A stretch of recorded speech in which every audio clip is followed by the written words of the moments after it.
time to call this regular meeting of the Bucyrus City School District Board of Education to order. Roll call, please. Mr. Stone? Yes. Mr. Murdoch? Yes. Dr. Johnson? Yes. Mr. Schieffer? Here. And would you all please stand and join us in the Pledge of Allegiance?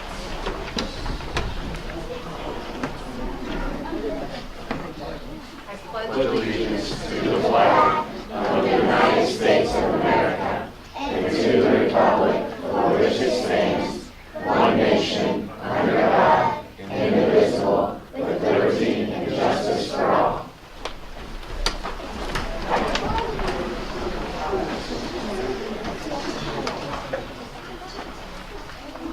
It's nice to see everybody here with us tonight, and we are going to start our meeting out with the commendations.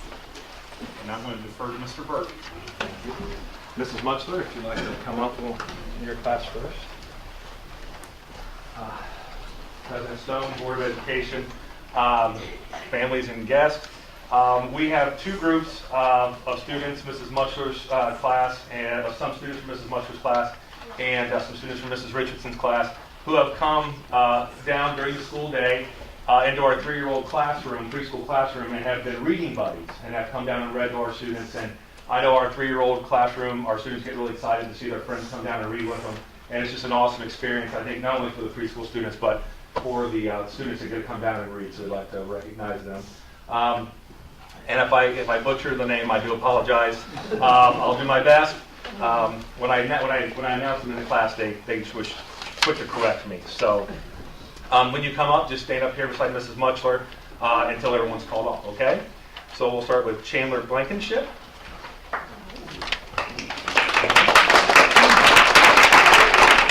And if you want to wait at the end, I'll let you know, and we'll clap for everybody at once. If not, we'll be here for hours, and you guys will miss all your favorite primetime shows, so we don't want to do that. Blaze Eldridge. Okay. Hannah Ironton.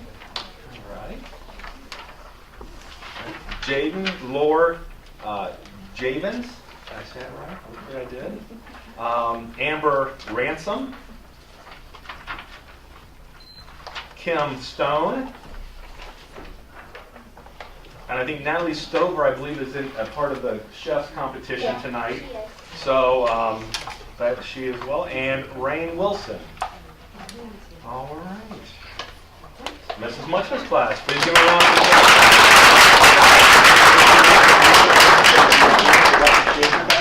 We're going to go right on around.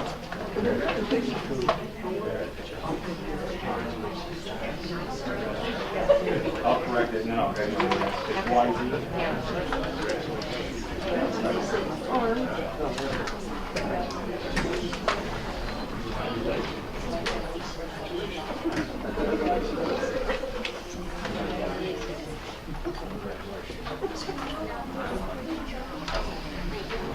And I will ask that both groups, Mrs. Muchler's class and Mrs. Richardson's class, before you leave, Mr. Stone would like to get a picture of you guys with your certificates out front. So don't leave before we get a picture, okay? And then after that, you can go.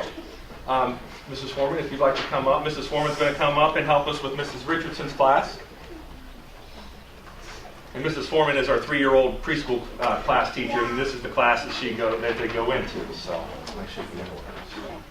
And again, I'll do my best with the names. Brianna Beckley. Here she comes. Tennille Carr. Jade Decker. Weston Delaney. Javon Gallardo. Katie Gooden. I think I saw Katie come in. There she is. Brandon Hildebrand.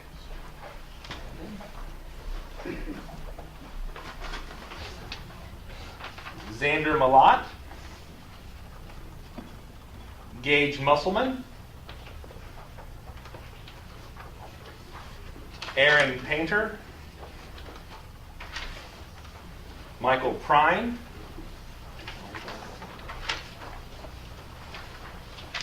Ava Wade. Macy Williams.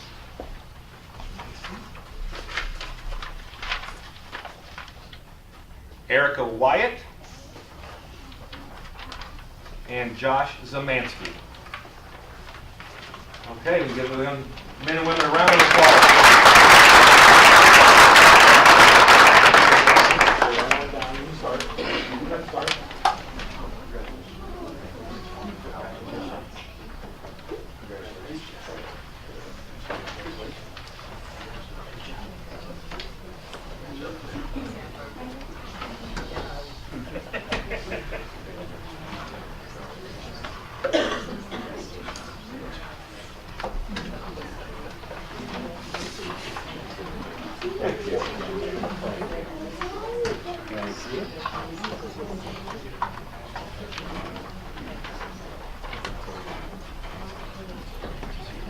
Now I would invite the families and our young men and women to, if you want to go down the hall so we can get a picture, and then you're welcome to come back for the rest of the meeting, or you're welcome to go home. Thank you for coming.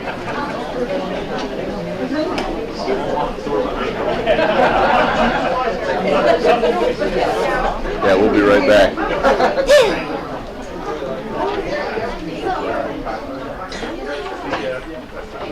Thank you. Have a great night. I'm telling you not to trip, and I'm tripping. Take care.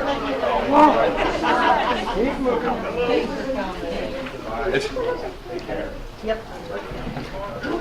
We're scary. You guys hold hands. Oh, that was. Hey, trust me. Thank you. Sorry, Carl. We should have had you come first. Okay. I can't recruit now. They're going. All right. Take care. Catch him up there for the picture. Good night. Oh, that's fine. Thank you. Take care. Bye-bye. There you go. Thank you very much. All right. Take care. See ya. Thanks for coming.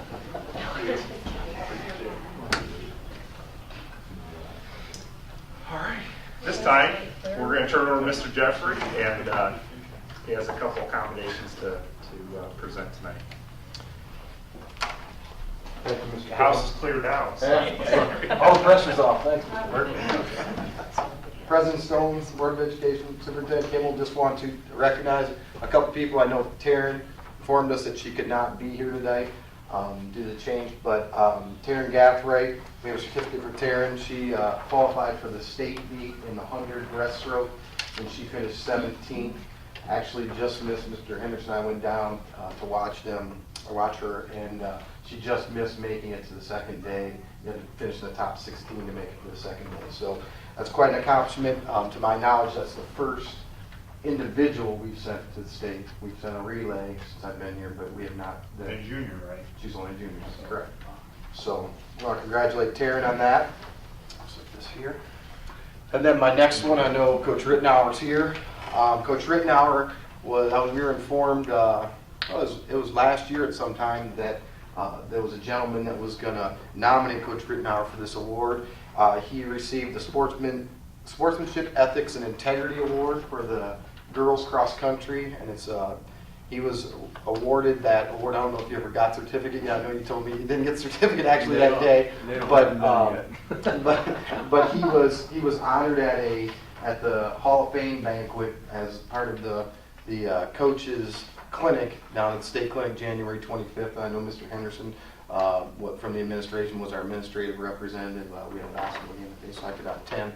But yeah, it's quite an honor, and they honor, I do believe, just one boys cross country, one girls cross country for the whole state, and somebody in boys girls track. So it's quite an honor, and it's what we always want our coaches to represent: sportsmanship, ethics, and integrity. I think it's probably one of the most important awards. I want to congratulate him and recognize him here in front of you guys tonight.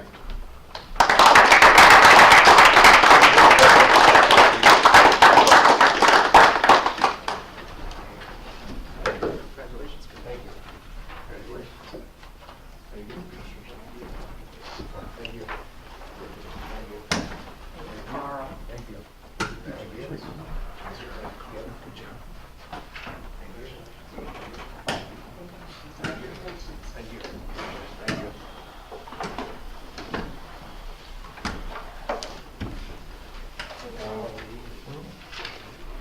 Carl, Yeah, make sure- Carl, you can leave. You're allowed to leave too, but make sure that Chris takes your photograph on the way out. Okay.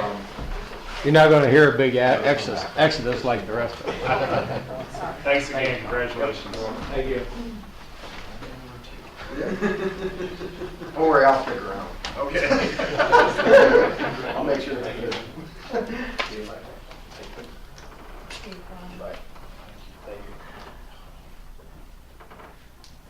Do you have any presentations to the board this evening? All right.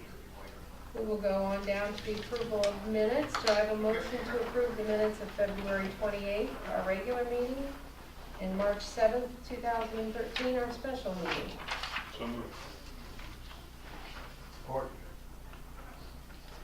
Any questions or comments about those? Roll call, please. Dr. Johnson? Yes. Mr. Schieffer? Yes. Mr. Stone? Yes. Mr. Murdock? Yes. Mrs. Stone? Yes, that motion's approved. And do we have a motion to approve the treasurer's financial report dated February 28th, 2013? So moved. Support.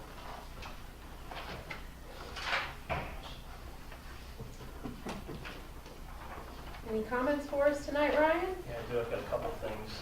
You'll notice the deficit spending once again continued in the general fund. It's been a trend the last couple of months. Looking ahead to our projections, we're anticipating that smoothing out. We did receive our first time property taxes at the beginning of March, and March is going to look very, very good from that. So I think as we move forward, we're watching expenses. We're mindful of what the trends have been. There have been reductions in the past. I don't see anything extravagant coming through my desk, so I think this is going to smooth out as we head towards the end of the fiscal year. Did have a couple of items I wanted to mention tonight. The first being our electric rates. I was able this week to sign a two-year agreement with First Energy Solutions, who we used last year. This year rates decreased on average 20% for the secondary building, 28% for the elementary building for the next 2 years. It's a savings if we were to use the same amount of electricity of about $61,000. Attributable to the fact that with the economy, industry being slower right now, there's excess demand in the market. So I went ahead and inked a 2-year deal for that versus a 1, just because the rate was attractive, and hopefully the economy turns around and that demand will pick back up.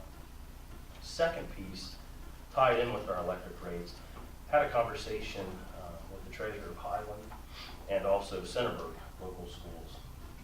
They've undertaken a solar project to offset their electricity usage. And I thought there was some merit to this. Kick the tires, talk to them. Both of the districts are very positive on it. Highlands is new. Centerburg's a year into it. They've seen very positive benefits from it, and the program itself is from Solar Planet in Columbus, Ohio. Jerry Corbin came up and met with me last Friday. Excuse me if I can sign us. And did a presentation. At first it sounded too good to be true, so I went back to Highland and Centerburg. There's no upfront cost to the district, no capital expenditure whatsoever. And what they do, they have an investor who owns Charlie's Sons down in Columbus. I'm not familiar with the gentleman, but he's big into this. And where their money comes in, whenever you install a solar project, there's tax credits that AEP, First Energy, the generation companies have to purchase because they're mandated to have so much of their portfolio come from renewable energy. So they then sell those based on the size of the project to AEP, First Energy, whatever electric utilities willing to purchase them at that market rate. They capture the depreciation and the tax benefits. The benefit to us is we get the equipment. They own it for the lease period of 20, 25 years. They maintain it. There's not a lot of moving parts with solar panels, so maintenance costs have been pretty low at this point. And then at the end of the commitment, we have the option of renewing it, buying them out at a fair market value, which is determined by a third party, or having Solar Planet pack up their stuff and go home, so to speak. They work with Bricker and Eckler down in Columbus, which is a well-respected law firm. They have what they call a green team. everything on it checks out pretty well at this point. Right now, we would pay about 10 cents per kilowatt hour with AP. With the solar panels, we would pay a fixed rate of 7 cents. So it's about a 30% savings. The biggest difference is we don't pay the transmission fees that AP currently charges because we would have our own plant, so to speak, from the solar panels. Again, they maintain it, they install it. They've actually installed learning labs, solar labs in the various buildings at Highland and Centerburg. So there are some educational opportunities along with it. I was intrigued because there's no upfront capital expenditure. And if we were to replace 100% of our capacity, it's 2 megawatts, about $10 million. I don't know that we have the space physically to do that, and we haven't really gone far enough down the road to even have engineers come up and look. There's no cost to us to at least go through the process. I've spoken with Jake. We've got some concerns. We want to make sure nothing's done to the roofs that would void warranties. They don't drill in. They set them up and ballast them, so there's nothing actually physically penetrating the roof. It sounds at first glance like they really know what they're doing. It sounds pretty intriguing. I've got some additional information, some pictures I'm happy to send to you, just kind of show you what Highland and Centerburg have done. If you're willing, I think it would be worth maybe moving forward in the process, talking with engineers, having them meet with Jake to look at what we have size-wise on our facilities and what capacity can we generate internally. Would it even make sense? Exactly.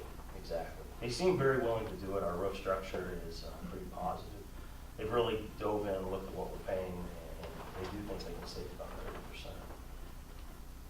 It's interesting. This is a lot better situation. Jake and I have met with some energy folks over the past year, and really the trend is moving away from windmills, like you see, or wind turbines on the road, to these solar panels. And the grants, the folks that we had met with, they're explained that we would have to put some capital outlay cost up front to purchase the stuff, and then we would realize the savings over a period of time. But the period of time would be astronomical. I mean, they're talking that if we were to put up a wind turbine, it's $250,000 these days. So if we put two up, that's $500,000. That, yeah, we'd see a little bit of savings, but maybe, $2,000 to $3,000 a year. Well, how many years would it take to realize? The attractive piece about this is that there is no cost to the district at all. The thing I was originally concerned about is how much green space would we take up with these panels. And I do know that they do put them on rooftops, and to me that would be a better situation for us, as opposed to taking up the 3 practice football fields or whatever it may be. So I think the best case scenario, and maybe this is an advantage that a flat roof will come into a positive for us. Finally. Yeah, that's my concern, I think the footprint for the equipment, and so. I think it depends on the size that we want to go with, and I know we're somewhat landlocked with that. I think they're going to have to come out and take a look at that more in depth. Here's, based on what our roof space is, what we can actually generate. I don't know at this point in time. Mr. Jeffrey said he had no problem having them on the game field.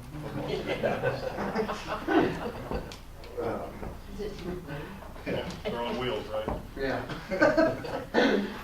Well, there were some suburbs in Columbus that had some concerns that had already done it, but they had to pay all the upfront costs, and someone did the math and figured, it's going to be 30 years before it's. Yeah, it's about 25, 30 years. And so if this is a deal where you don't have to put anything up front. It almost sounded too good to be true, and that's why it was nice to talk to a couple districts that have been through the process and seem, at least at this point, to be very positive on it. It's at least worth looking into. I'll explore it further. And I think security-wise, it'd be better probably to have it on the roof than. Oh, I think so.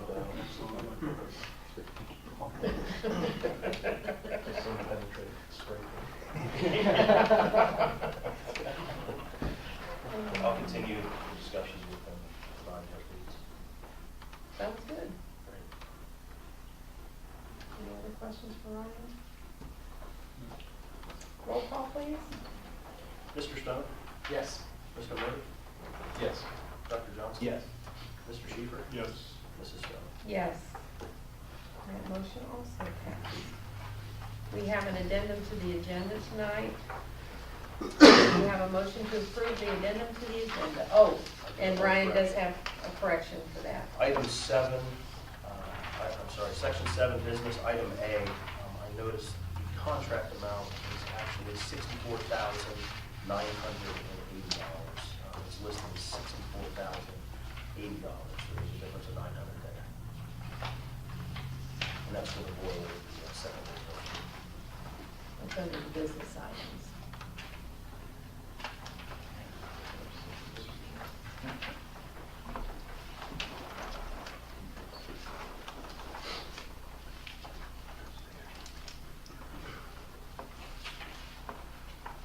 I move, we approve the addendum.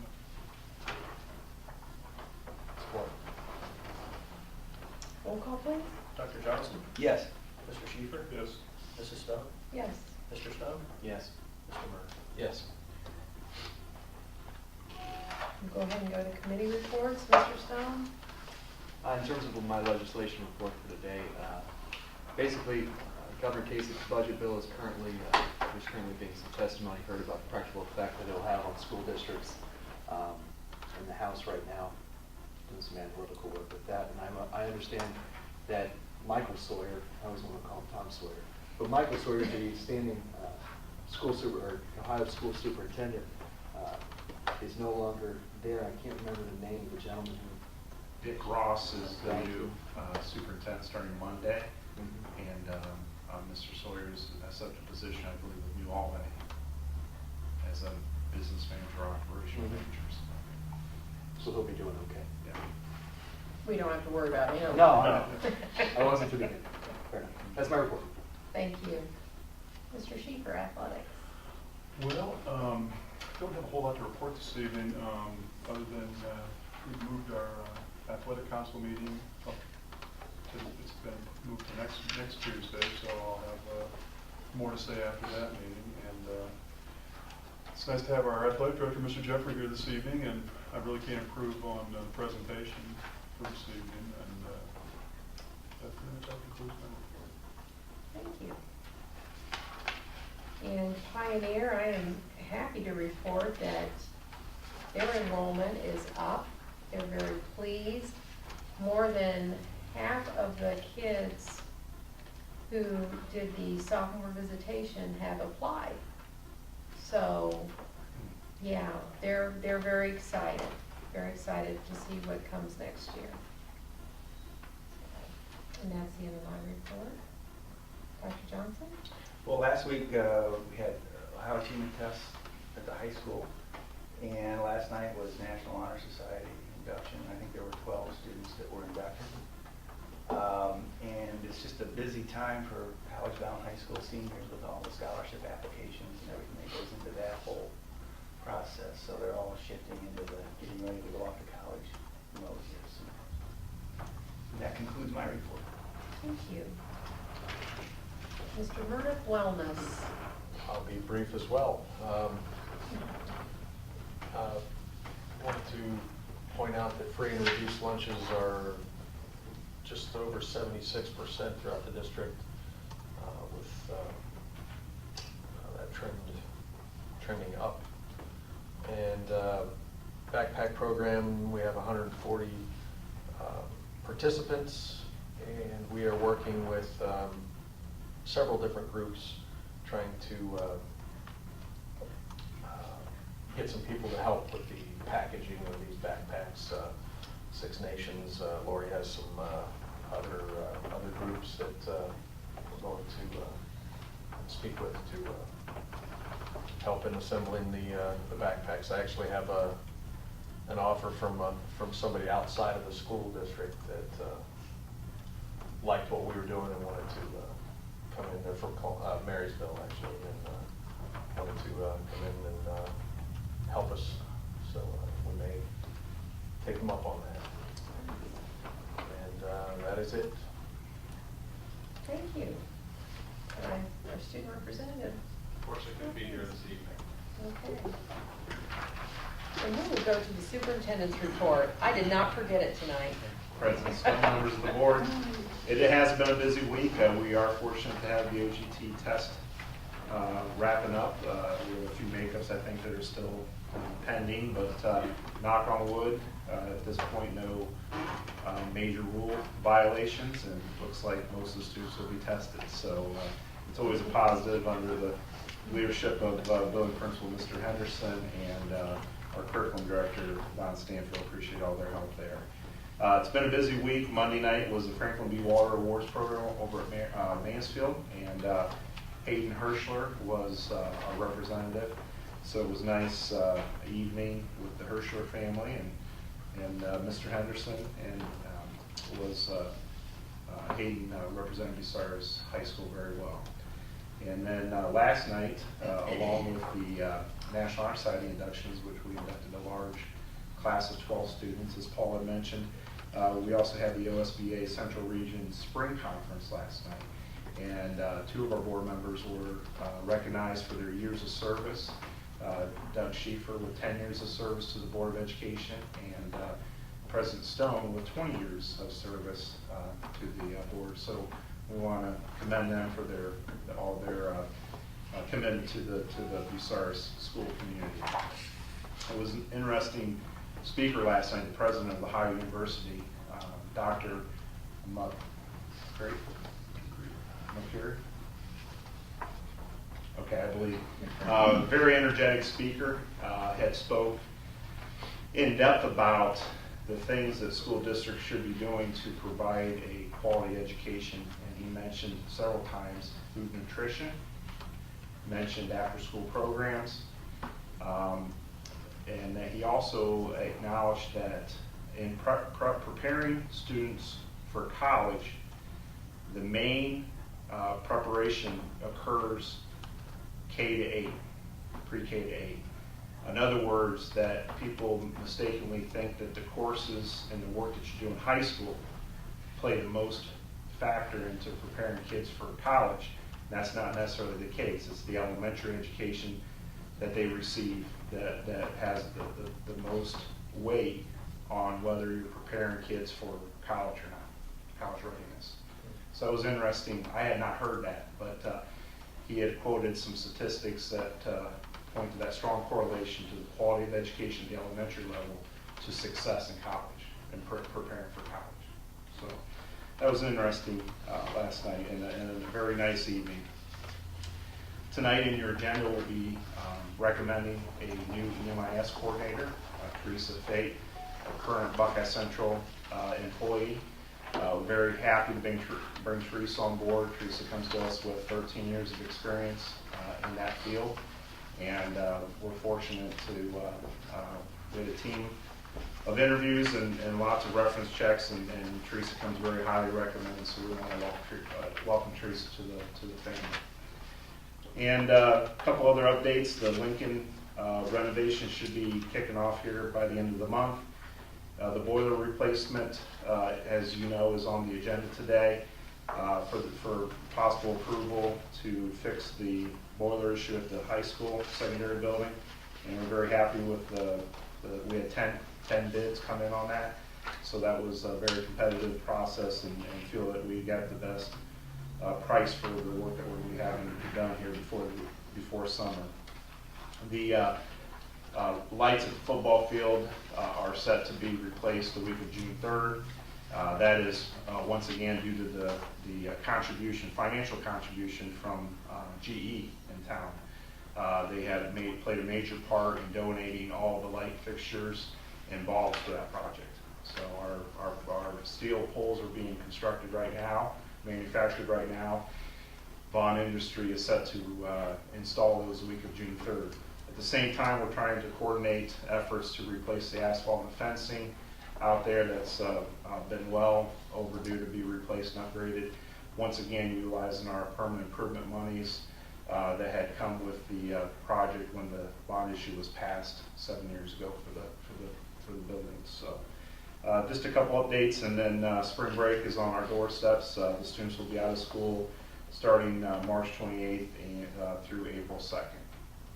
And that concludes my report. Thank you. Anybody have any questions for Brian? Okay, do we have anybody wanting to address the board?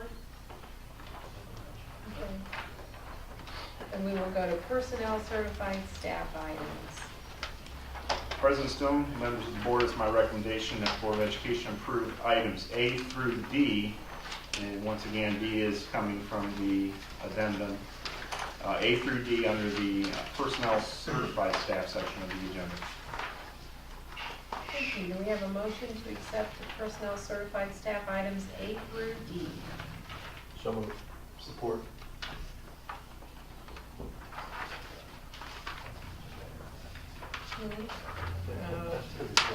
That's all right. Any questions, comments, anything? Roll call, please. Mr. Schieffer, Yes. Mr. Murray, Yes. Mr. Stone, Yes. Dr. Johnson, Yes. Mrs. Stone. Yes. Okay, then we will go to the personnel classified staff items. President Stone, members of the board, it's my recommendation that the board approve items A through G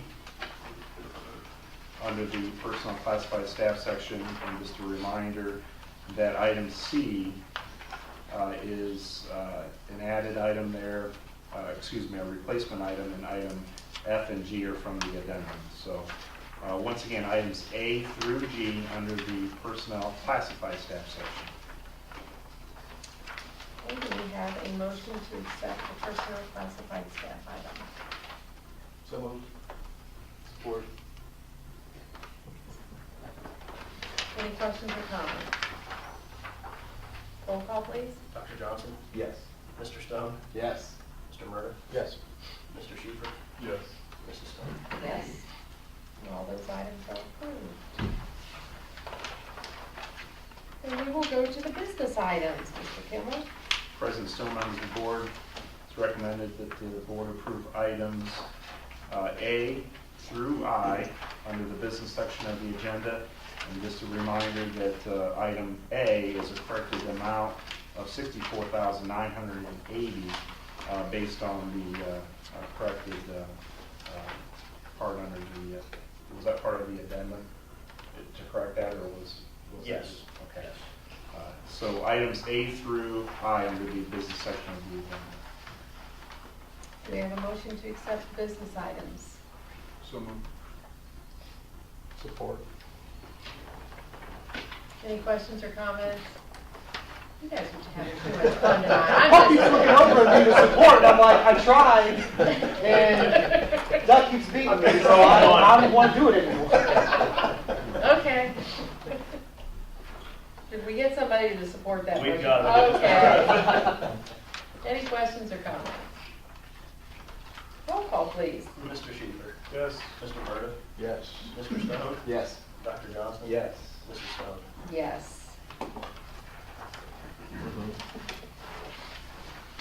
Okay, the discussion items. Mr. Kimmel, I'll turn it over to you. Yes, President Stone, the first item, Board Form 2270 F3, Post-Secondary Enrollment Programs. This is just a housekeeping item. What was currently in our Neola policies and administrative guidelines, there was some decisions that back when this was passed in 2003 needed to be made, and they weren't reflected in the current policy. And they're very minor. Basically, the first or the second paragraph states that district may deny a high school credit for post-secondary if there's an expulsion that takes place. The choice there was between shall and may, and we left the door open that we may deny the credit if there is an expulsion. The other changes, or recommended changes on the 4th page, is we change it to semesters because all colleges and universities have transitioned to semesters as opposed to quarters. And then the very last page, the last paragraph, there was a section in there that asked us to have weekly or bi-weekly checks of the grades for athletic purposes. We recommended deleting that, basically, but still leaving in that the coursework taken in these PSEO classes can affect the athletic eligibility. So, but we got away from the quarterly or weekly or bi-weekly grade checks. And in this day and age with the online grading systems, that we can stay on top of those grades and don't have to have a separate form to have the students take around and have college professors put their grade on a piece of paper. It's kind of outdated. So those are the three minor changes to basically have you consider, and upon your support, we'll go ahead and make those changes in the Neola administrative guidelines. Would you like those this evening, or? That would be wonderful. Would it? Would anybody like to move that? Okay. We support, make the changes. Kimmel addressed. I'll second. Roll call, please. Dr. Johnson? Yes. Mr. Schieffer? Yes. Mrs. Stone? Yes. Mr. Stone? Yes. Mr. Murphy? Yes. Okay, the next item up for discussion, graduation requirements. This is a really two-fold discussion. I'm going to turn it over to our secondary principal, Mr. Henderson, to discuss potential change in graduation requirements that may also include a discussion on the physical education waiver that the Board of Education has as an option for Board of Educations to consider. Mr. Henderson? President Stone, members of the board, Superintendent Kimmel, if I could have you, I'd ask that each of you take one of each of these handouts that will kind of guide the discussion and give you some information about what we have currently in place in terms of graduation requirements, and what I would ask your consideration in future for potential changes in the graduation requirements. Now, I'll wait till those are all distributed before I begin.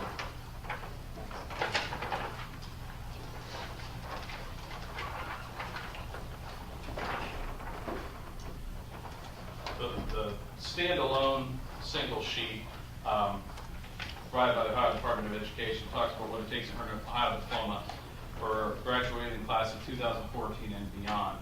And on the first page of the packet, I've listed on the top of the page what our current graduation requirements are. And the only differences are the number of elective credits that a student is required to pass in order to earn a diploma through Bucyrus secondary building. And what we're looking at, what I'm asking you specifically to consider, is a reduction in the number of credits required for graduation, reduced from 24 to 21 credits. And there's three reasons that really, in thinking and reflecting and talking with administrators and staff in the building,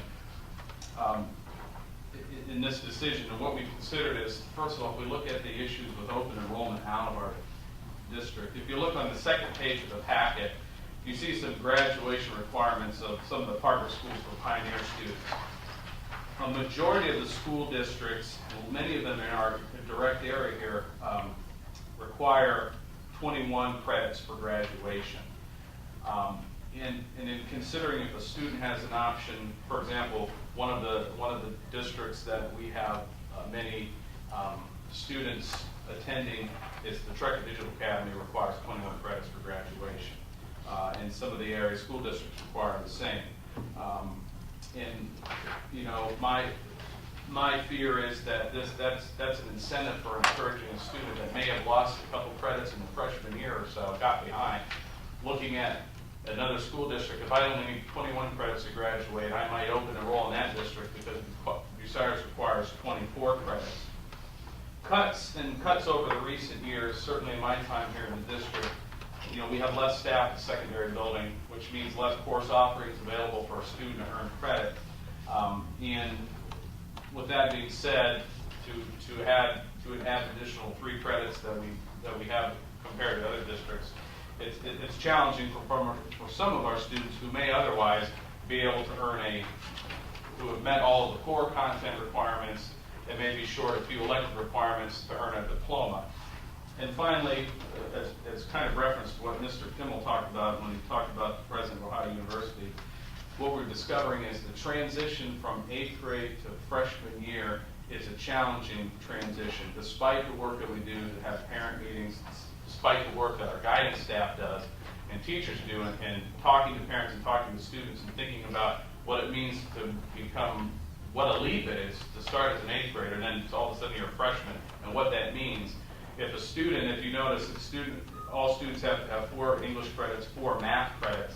And if a student gets behind in that freshman year, now that we don't have block scheduling, it's difficult for a kid to get that credit caught up. And you don't have 4 English credits, you don't have 4 math credits. Unfortunately, you can't graduate not only from Bucyrus, but from the state of Ohio. So that's even more an uphill battle. And then a pile on top of that, they have to earn 24 credits because there's 9 elective credits. That's an even more challenging for some of these kids that the transition from 8th grade to freshman year is becoming more and more difficult. And so I would just ask your consideration and maybe looking at aligning us a little closer to what some of the surrounding districts are doing, and consider some of those things as we have, again, have less staff, less course offerings at the secondary level. The other option that we've talked about, and that's the last page of your packet, was the physical education waiver, and highlighting some of the points here in these paragraphs, and I kind of adapted what the ODE says about the physical education waiver. What it basically means is if a student has participated in interscholastic athletics, marching band, and cheerleading for 2 full seasons, then that student shall not be required to complete any physical education course as a condition to graduate. And this would not be a retroactive policy. It can't be a retroactive policy. If implemented, it would only apply to students that are eligible to, or can complete 2 seasons of interscholastic athletics after this policy is passed. So we can't look back to any students that are currently, that may be seniors next year, unless they're able to do that within their senior year. The other stipulation is the student shall be required to complete another half unit consisting of 60 hours of instruction in another course of study, which would be another additional half credit class. I envision that to be, because students are still required to take half a credit of health, perhaps that other half credit could be if you complete the physical education waiver and you're an athlete or in marching band or a cheerleader. Not to say that cheerleaders aren't athletes, but in case that my wife is a former cheerleading coach, I don't want to get myself in trouble there. But so they would still have to take Health 1, but the other half credit could be Health 2 class, which we offer. Or some other half credit related to a physical education. We do have other specific physical education credits. But that's a way to kind of, I think, honor the time and commitment that an athlete or a marching band member or a cheerleader puts into outside of the school day through practices, through a competition, through preseason conditioning, all of that. That's very much physical education. And so, so to honor that, if they do it for 2 full seasons, they can earn that. They wouldn't have to take the physical education course. So I ask for consideration in that. And again, this can be a retroactive policy. We can't reward students that have taken this previously. We run this through our same credit flexibility paperwork that we use for students that take that option now. But that would replace the physical education credit requirement as a specific course that they would take during the school day. So I'd open the 2 full seasons could be football and basketball in the same academic year. Absolutely, correct. Mr. Henderson, I just want to go back to what you were talking about earlier with respect to the number of credits necessary to graduate. I guess the only issue that I have with lowering those, and certainly seeing the analysis that you brought from our neighboring schools, is that I don't want anyone to think that we are lowering our standards or expectations for our students, and when we begin lowering the credits to graduate, it seems like that's kind of what we're doing. I mean, there's one other school on that piece of paper that requires 24 credits to graduate. I understand that we're trying to compete. I do, I get that. But I don't want to see us lowering that expectation. Well, right now, I think that as Mr. Henderson kind of brushed over, is that we've got close to 100 kids attending Trucka Digital Academy right now. And that's one of our biggest competitions. And they're at 21 credits. Is that why they're going to Trucka? I don't know for sure, and we're going to find out through our open enrollment surveys, and believe that I do believe that there's some things that we need to dig in a little bit deeper there. One of the reasons that we went from 21 to 24 was when we transitioned to the block schedule. Right.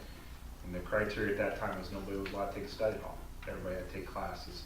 And I believe the statement, because I was kind of new to the district then, is that we can do 4x4 block based on the current staff we have now. More likely we're going to have to add staff, but in reality what had happened is we continued to reduce staff after we were on block, which really put us in a very difficult position. All we're asking to go back to a graduation requirement that was consistent when we weren't on the block, and to give us more of a fighting chance to get these kids to the finish line. There is some concerns I have. I got concerns with too many kids sitting in study hall, and is this an unintended consequence by lowering the graduation requirement and having more kids take study halls? Right. I think that's a problem. I think we need to have, if not a written policy, an unwritten policy that says you can only have X number of study halls. I don't think a kid should be sitting in 3 study halls. I think 2 study halls may be too much. But then if we do that, we need to have options available for those kids to take. And I think that we're going to be growing those options with the addition of our educational options position. We may not be able to fill up a classroom full of 20 kids in a high elective or high rigor elective course, but we may have 5 kids that are interested to take it. Why not give them that option to take it online? And so it's developing those online course opportunities, giving kids a smorgasbord of courses to take that's interest to them, and really putting kids in a position where they will be taking these additional courses, even though the graduation requirement has went from 24 to 21. I'm just throwing that out as an idea.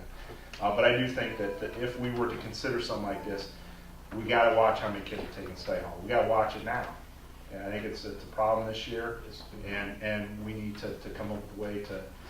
I'm okay if a kid's in a work study program, if they're a marketing kid and they've got a job and they're earning credit on the job, being released early for that.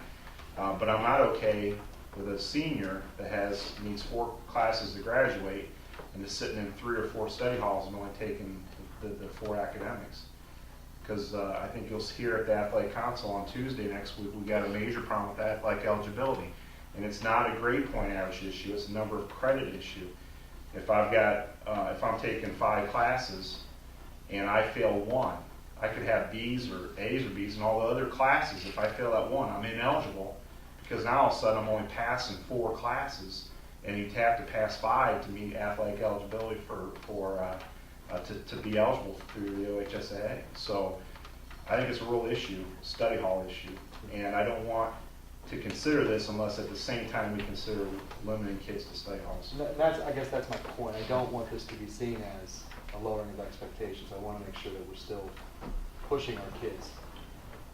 And the other things we're looking at in terms of the master schedules, is there a way to lengthen the periods, reduce the number of periods in the day with the staffing that we have, lengthen the periods to give teachers more instructional time with those kids, and thus reducing the opportunities for a student to be enrolled in study hall. Mm-hmm. We're also looking at creative things to do with lunch so that everybody in the building would have one study hall all year with one teacher that would also then flow into the academic class they have with the teacher, and that study hall time period would be an intervention time for every student in the high school. We're looking at that option too, to address those issues and address that concern. And Mr. Stone, to answer your question, that there was, I think, one student that from last year was sitting at this ups and downs through his high school career, had 23 credits. It was our student at 23 credits, and he found out that he could, just through various challenges, he found out that he could sign into Trekker and graduate from Trekker,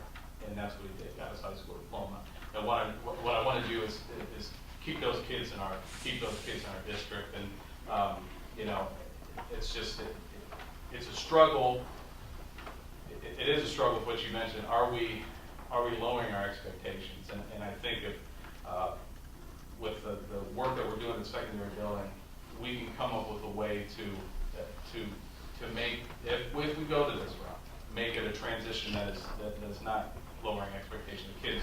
We put a restriction on the number of study halls that you can, or do, like you mentioned, with the creative work over the lunch and study hall period, and make it work so it doesn't turn out that way. Let's ask your consideration for both of those. Thank you. we don't need a decision tonight. It's just, this is, right now is the opportunity to start asking these questions.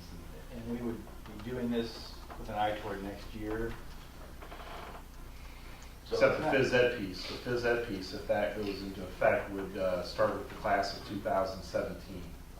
Because it's clear in the OD guidelines that it can only start with a graduating, I think, class prior to entering high school. So, But the time to make those decisions is approaching. right. You know, only for the aspect is we want to get that information out to students that are coming in terms of the help with scheduling, and then when we create a student handbook and get that information out to, that'll all have to be updated and edited.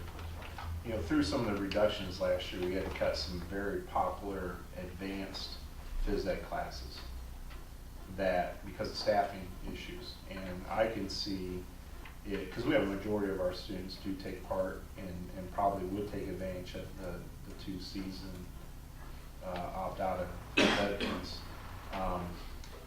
They would still be taking, I believe, physical education type classes, but it may not be your traditional phys ed. It may be a weight training class, it may be a fitness class, it may be an aerobics class, other opportunities that they can take that's more geared towards coming in and playing dodgeball. I mean, I'm not undermining the phys ed piece, but it's going to free up some of our staff members' times to be able to offer additional type of advanced phys ed classes. Could some of that involve the weight room in the back building and that kind of thing? Yeah, and we were really, hitting that. We were adding some things to that prior to last year at this time, having to make those difficult cuts that we would make. So we were offering credit outside of school for weightlifting and before school, after school, and I think we can move back towards that direction with this policy change. One thing I just want to point out that I'm not for or against the reduction of the credits at this time, but I think the public perception is important, and how that message gets out there through the media outlets and whatnot. We can't control how our neighboring schools spin it, but I think we can control how we get the message out to the people that, I don't want to say that they don't matter, but the people that matter to us are our students and our parents. So I think we just need to be careful to craft that in such a way that, assuming it goes through, or making an assumption when I say that, that we craft it in such a way that it does stress that we're not lowering the standards, that we're looking to bring kids back into the fold that we've lost because of that, due to timing, due to the cuts that have been made already. So. Yeah, and I think one of the ways we should frame it, because it's the reality, is going off with a block. Really, to me, is what precipitated. And Hard recommendation. And you think about the high-end kids that are taking the dual enrollment classes, the PSEO classes. I mean, they're graduating Bucyrus High School with 32 credits. Lowering this from 24 to 21 isn't going to affect the work that those kids that have their vision eye set towards college and are earning college credit. They can earn 18 credits of college in our high school without leaving. And that's not going to change their mindset, and they're already passing that 24 by 6 or 8 credits anyhow. Most of our kids through the block and even now have taken 8 credits per year. So that's 32 credits over the course of 4 years. I don't see that changing by looking at a consideration from 24 to 21, but what it does do is those kids that do slip up and unfortunately have an unsuccessful freshman year, if I'm going into my sophomore year with little or no credits, I'm getting closer to 18 years old. The vision, as opposed to what can I do to graduate, is what can I do to get to 18 so I can get my GED and start working. And those are kids who are high school dropouts. I want to capture those kids and give them a target that's attainable for those students. So. And Kevin, aren't we still one of the few districts that brings those post-secondary options to our building on site.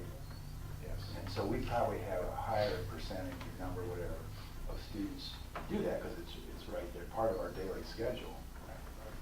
So I think, you know, here again, another reason that I think we can make this adjustment and maintain those quality options that other districts aren't offering. That's correct. But valid questions, and keep thinking of these questions, and over the next month, you know, like I said, the biggest thing at this point, I think, is the whole phys ed piece, but even if that change were addressed in May, because, you know, let's say we don't feel comfortable voting on it in April, there maybe could be some still adjustments made for, as long as it's done prior to the next school year, the phys ed piece. But I would ask you to strongly consider this graduation requirement along with the phys ed piece, and talk to folks and let us know if you have any questions about that as you think about it. Thank you.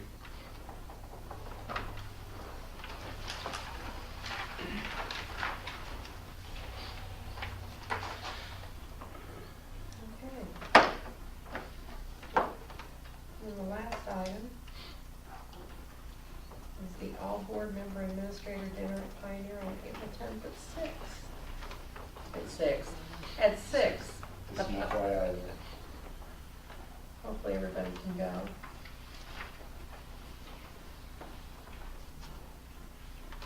All to go? Yeah. Today. Yeah. I'm gonna put it in here right now. Okay.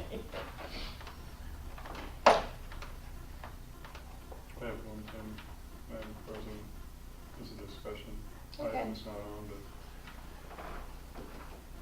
but I got contacted by one of our student parents and with some concerns over whether or not, and kind of dovetails a little bit from what Paul brought up with under student achievement and some of the things we were talking about, graduation and his scholarships. And her concern was whether or not our students are getting fair representation or dealing on a level playing field when it comes to actually going after some of these scholarships for some of the colleges and universities. And their concern was looking at weighted profiles and whether or not looking at GPA versus the weighted GPAs. And I'm not sure if that's a real issue or not with what some of the other parents are running into, if they're running into this at all, but I think it bodes for us to maybe talk to some of the commissions and some of the colleges and universities that our kids are applying to and want to go to, and this particular university that she's referring to is not very Nazarene. So it's just something I thought I'd throw out for us to talk about and maybe look into. And we can definitely follow up with not just Mount Vernon, but do another check, reality check with our college and university admission offices. Our experiences have been in the past is that they tell us that weighted grades is something that if your school does weight grades, they do use a conversion chart to take them back to a 4.0 scale to make sure that they're comparing apples and apples with all applicants that apply to the college and universities. More importantly, they take a look at the ACT or the SAT score that students have as opposed to GPAs, because there's such a variety of, we have a lot of schools still on the 4.0 scale. We have some that are on different weighted scales. And to make sure that they're being comparable, they take more, like I said, more importantly, they take a look at that national test, which is the ACT or SAT score, or they take that GPA back to a 4.0 scale. But we'll definitely follow up and check and see if anything's changed in that regard.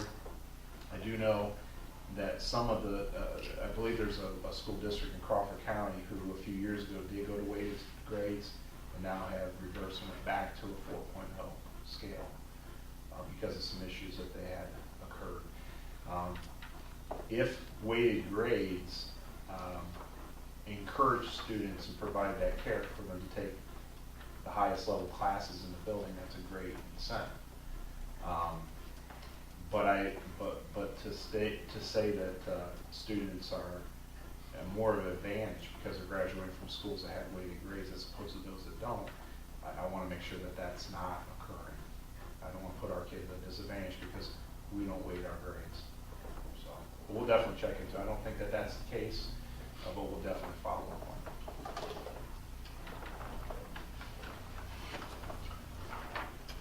it. Anything else? All right. We have a motion to recess to executive session for ORC 121.22 for the purpose of employment of personnel. So moved. Support. Oh, and there will be no business taking place afterwards, so. Roll call, please. Mr. Murray? Yes. Mr. Stone? Yes.